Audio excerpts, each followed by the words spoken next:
Before there were tarot cards, there were playing cards. And before there were playing cards, there was paper money. And before there was paper money, there were dominoes. And before there were dominoes, there were dice.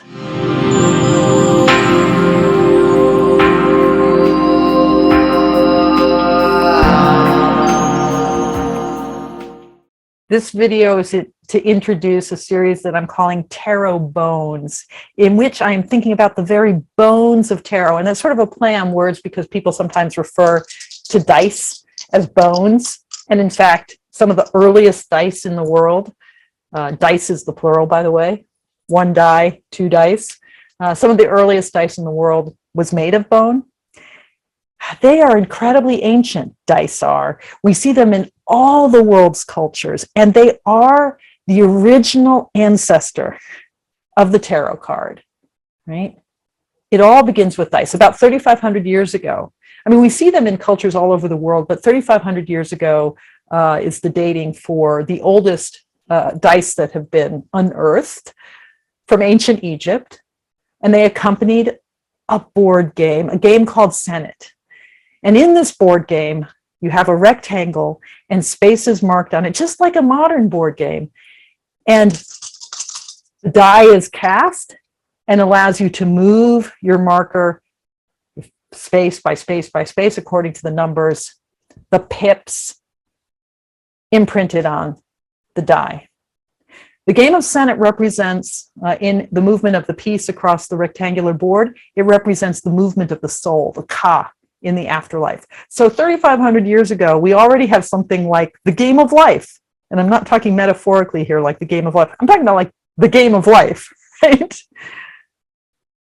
That's extraordinary to me, that that playful relationship to space and number is so ancient, right? That it all be board games, they look the same back then. And that you've got this heady mix of something that's a game, which can also be a medium for gambling. That's why dice, domino, and paper money and playing cards, that's why they're all related. Paper money emerges in China and is related to the development of playing cards, because this is all about the possibility of gambling, right? And it's also all about, very early on, the possibility of divination. So you have a board game that's about the movement of the soul. And then, hey, you know, we can cast dice, or we can cast lots, as they're also called, in order to think literally, religiously, spiritually about the movement of the soul. What is God? What are the gods trying to tell us? Let's cast the die and find out. Let's cast lots and find out.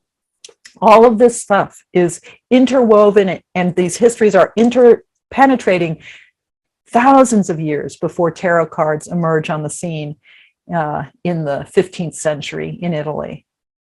So what are the bones of tarot? These are the bones of tarot, the DNA of tarot, we could say, right? We talk about pips. These are pips, these dots, these seeds, right?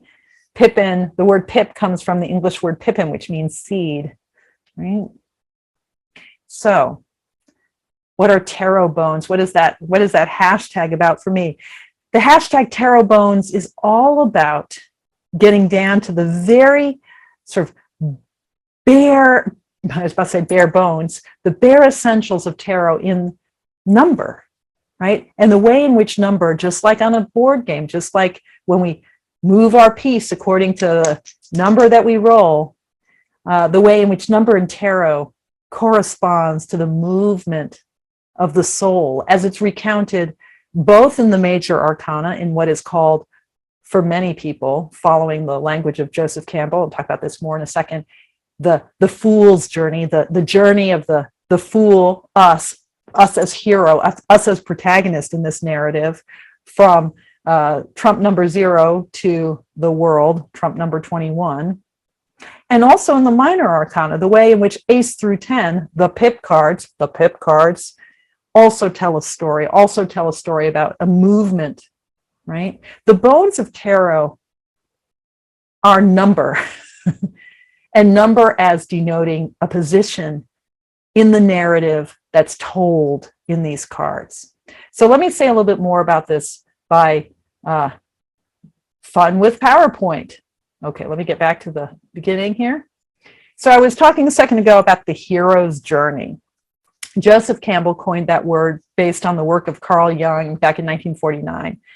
He talked about the ways in which myths all over the world, and not just what we consider mythology, but folk tale and literary story and religious narrative, how these stories across world cultures tend to conform to a certain pattern where the hero moves from one step to the next. He says the hero's journey across world culture tells the story of a hero venturing from the world of common day into a region of supernatural wonder. Fabulous forces are there encountered and a decisive victory is won. The hero comes back from this mysterious adventure with the power to bestow boons on his fellow man. So whether we're talking about, Neo in the Matrix series, or Siddhartha in the story of the Buddha's awakening, or Hercules in his many labors, or Jesus, or Luke Skywalker, or Arya in the Game of Thrones, the journey of the hero tends to follow, Joseph Campbell said, tends to follow a set pattern of steps. In fact, and this graphic here doesn't show all of the steps. He defines 17. That's a lot of steps, but this movement from being the call, like, oh my goodness, I've come home and the ranch is on fire and now I have to figure out what's going on, and Obi-Wan Kenobi, you're my only hope, whatever, right? Across a threshold into a kind of underworld, unconscious, the other side of things, somewhere over the rainbow. And then in that movement, reaching a deep bottom place of shadow and coming out of that transformed and returning home completely as if you never left, but completely transformed. Nothing will be the same again. The hero's journey is a circle where we move forward in order to return home. Now, as I said, Joseph Campbell outlined 17 spots in the hero's journey, but I've broken it down to 10.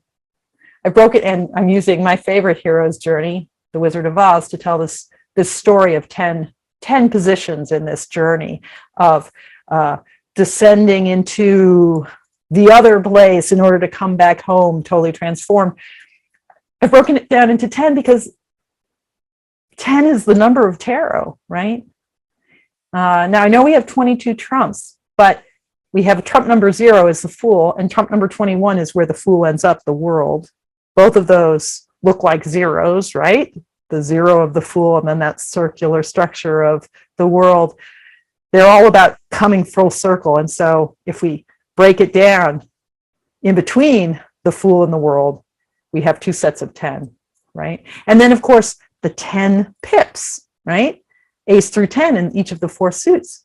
Also telling a sort of hero's journey, but not from this kind of big cosmic archetypal standpoint, but from the standpoint of the element, whether it's earth with the pentacles, air with the swords, fire with the wands, or water with the cups, from the standpoint of the element, as if the energy of that suit can also kind of undergo a movement that's maybe about our environment or about context or about the everyday, as opposed to these big cosmic archetypal structures of the soul. Okay, so back to Dorothy Gale, which is my favorite hero's journey because, well, it's Dorothy Gale, right? So at the start of The Wizard of Oz, we have this position of Dorothy. She's just like, she is who she is. She seems completely in her skin. She is Dorothy Gale. We're introduced to her. Life is normal. But no sooner do we meet her than we realize that she's longing. There's already something out there that's calling to her, this other place, somewhere over the rainbow where it's different, where there's this other world, this other sense of self. She's already intuiting it. And no sooner do we find out that she's intuiting this other world, this other side of life, than she herself in this world is introduced to the great mystery of life and death, right? Elmira Gulch Elmira, is that her name? This lady, Miss Gulch, right? Who is there to threaten the very fabric of Dorothy's life, to threaten life itself, this figure for herself, her little dog Toto, right? So she encounters the great forces of life and death. And that's what sets her on the journey, really. But the journey itself, well, like in Buddhist terminology, it's a path. There's discipline involved in it. The hero has to set forth and actually has some rigors that they encounter. Now, companions along the way as well, but there's work that's got to be done. You got to follow that yellow brick road. And following the yellow brick road is going to bring you face to face with forces that are beyond your control, with power, with the Wicked Witch of the West, with your antagonist, right? With what's pushing against you. But fortunately, in meeting what pushes against you, you also encounter grace, the possibility of an ideal, of that which showers down boons upon you. So it might be in some classic heroes' journeys, it might be a goddess or a god, but it's grace, right? And grace brings you guidance. So this is Glinda the Good. You know, she's saving Dorothy and her companions from the field of poppies, from that great tribulation. So this movement of guidance that comes. But that guidance, that sense of the star that's lighting the way, the other side of it is the shadow.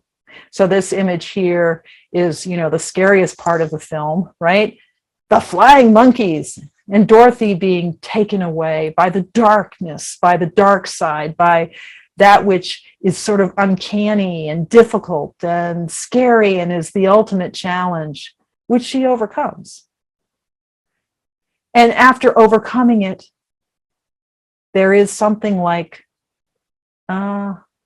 enlightenment, something like wisdom, something like the force of the sun, of light itself in her encounter with the man behind the counter, the man behind the curtain, the wizard himself. And then finally, Dorothy meets her destiny. She returns home. So these are 10 positions which we can think about in terms of a journey of the self. Dorothy is, I'm Dorothy Gale, encountering something other, that sense that, oh, somewhere over the rainbow, encountering the mystery of life and death, succumbing to a kind of discipline, I've got to follow a path, meeting a kind of force against her, the power of the Wicked Witch, but also encountering the grace that the Emerald City, this ideal, this heaven, right, that lingers out there, that shines above us, and the guidance that it delivers in the form of Glinda the Good, but the shadow that's also revealed in the, you know, in the lair of the Wicked Witch and her really uncanny, really terrifying flying monkeys, that darkness. But that darkness opens the path for light, for reaching the wizard, for reaching the truth, for the truth in this movie, which is about science and reason and the human capacity to solve problems, which then takes Dorothy back to the real world to meet her destiny. There's no place like home. So we can give those keywords to each of these positions. And in doing so, we're actually anticipating the way in which the tarot itself is structured, right? Structured according to a series of tens. So here we can think of the 20 cards in the major arcana, between the 0 that is the Fool and the 0 that is the World, between the sort of self before the journey and the self after the journey is completed. We can think about there being like 2 decades, 2 groups of 10 that correspond to the 10 positions of this hero's journey, as I've condensed it according to the structure of tarot. And we might think about this first path from the magician to the wheel as a path of what's inner or more personal. And we might think about this second path from justice to judgment. And, if you're working with the Marseille numbering, this wouldn't be justice, this would be strength, and this wouldn't be strength, it would be justice. And it works well that way too. But this as a movement from on the outer level of the hero's journey. So, these journeys, this movement is always happening again and again. It never is once and done, right? So, if you think about the way we grow, we sort of move from a position of ignorance through to wisdom, meeting our destiny, and then we're back and there's another loop to go. So the 2 decades,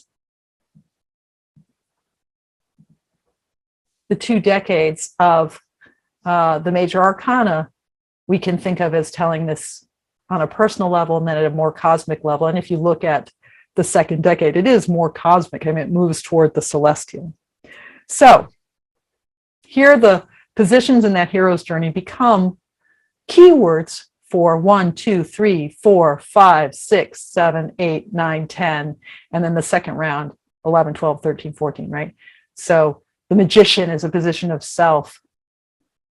The high priestess is a position of otherness. Then we get into the world of life and death, the world of discipline, the world of power, grace, guidance, shadow, the shadowiness of grappling with that which we must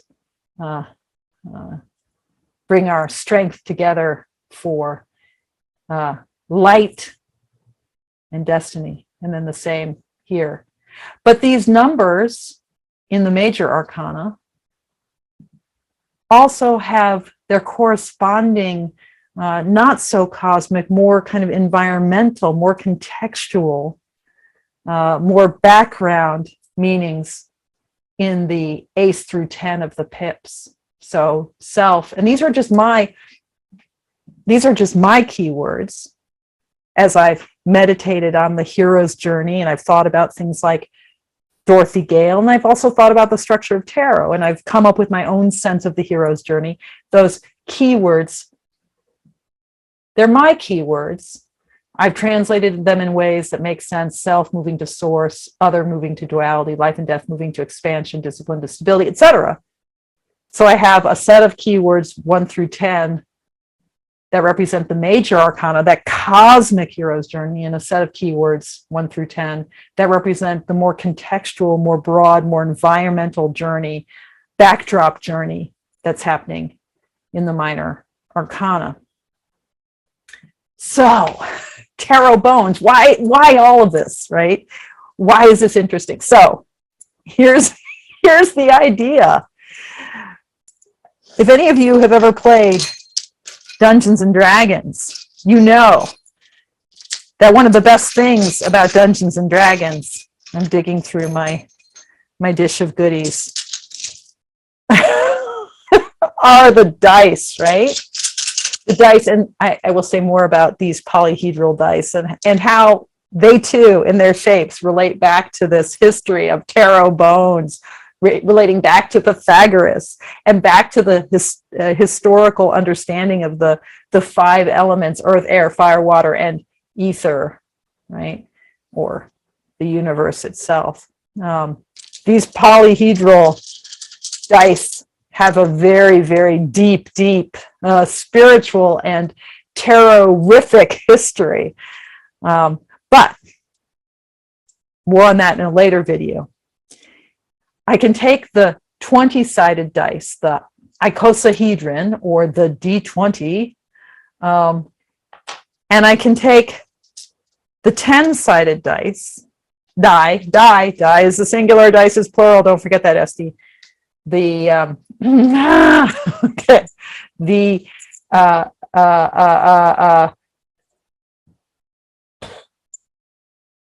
pentagonal trapezohedron. I can take that, or the D10, and set them aside. This 20-sided die, when I roll it and get a number, in this case, I got the number 18. Whoops, it's hard to see this. I got the number 18. That number corresponds now for me to the position 8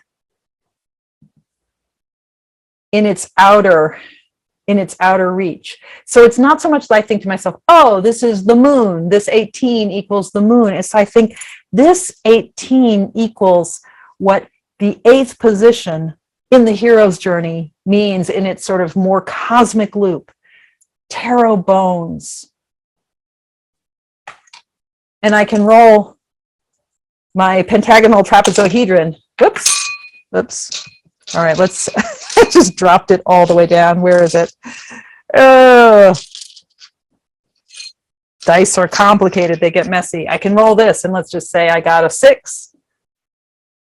So now I'm saying, oh, okay, this 6 on my 10-sided die represents the 6th position in the hero's journey as it's represented, as it's embodied in the minor arcana, where it's about harmony.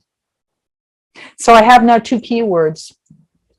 And these keywords are not tied specifically to my tarot imagery, but they have distilled the structure of tarot down to the bones.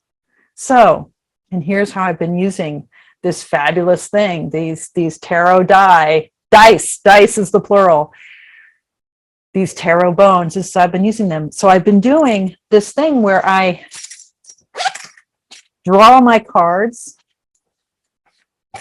Okay, let's say I get the 6 of Wands, and then I take that and I think, okay, 6 of Wands, and it's sort of like it's in the house of the 18 position. 6 of Wands, recognition, triumph, all the things that the 6 of Wands mean. But how do I think about this card now when I think about it in terms of this position of shadow and the cosmic shadow? It's like, okay, archetypally, there's something about shadow, something about that tarot bone of the moon, of the 18th position, of the 8 in its second loop that I need to think about as I think about this. So let's say I was talking about work and I was thinking about, okay, is this project going to be, how should I be feeling about this project at work? 6 of Wands, great. Recognition, a sense of a kind of harmonizing of everything coming together. My fiery oomph, my creativity is being kind of met by my environment. But there's something shadowy here, something to linger with that that might have a kind of underside to it at a cosmic level. Where I am in my hero's journey, I might want to think about, okay, what's the shadow here? What's the shadow of this moment of triumph? Tarot bones as a way to kind of clarify or modify or amplify my work with the cards. I've also taken to just throwing the die. Oh, okay, 18. There we go. The shadowy moment. And thinking about that and allowing that to be fleshed out and amplified in my day. Okay. Going to be talking more about tarot bones, talking more about the work with dice, and inviting folks to participate in April. If you're getting this, if you're seeing this video around April 2022, I'm going to be spending the month #TarotBones, working with working with my dice, plural, and my cards, and thinking about the very bones, the skeleton of the tarot. Okay, that's all for today. Thank you so much for watching. And as always, thank you for your practice. Take care.